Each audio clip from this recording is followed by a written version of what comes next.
नमस्कार, मी साक्षी. Top news मराठीमध्ये आपल्या सर्वांचं स्वागत.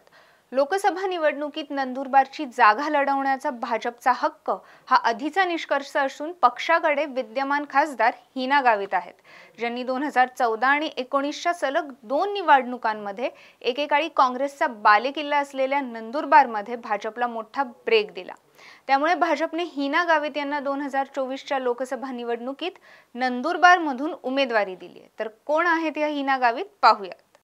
हिना गावित या नंदुरबार विधानसभा मतदारसंघातील भारतीय जनता पक्ष आणि राष्ट्रवादी काँग्रेस पक्षाचे माजी आमदार विजयकुमार गावित यांच्या कन्या आहेत. त्या व्यवसायाने डॉक्टर असून 2014च्या लोकसभा निवडणुकीत त्यांनी नंदुरबारचे 9 वेळा खासदार राहिलेले माणिकराव होडल्या गावित यांचा पराभव केला.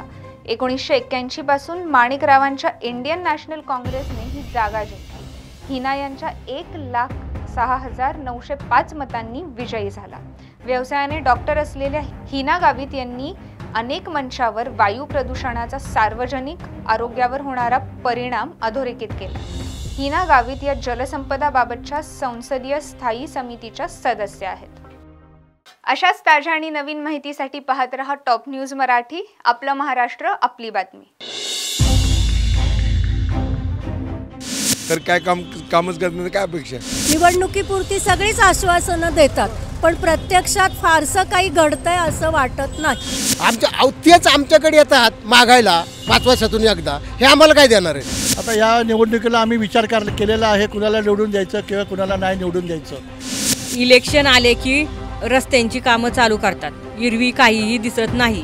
असं ते परिस्थिती आता ते निसर्गावर आहे.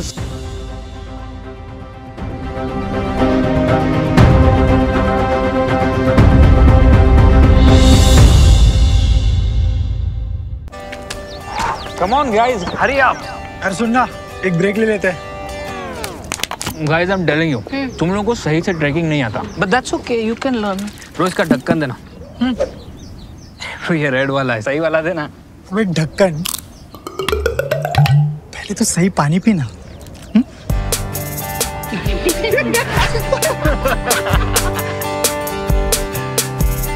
Manikchand Oxyrich, proudly Indian.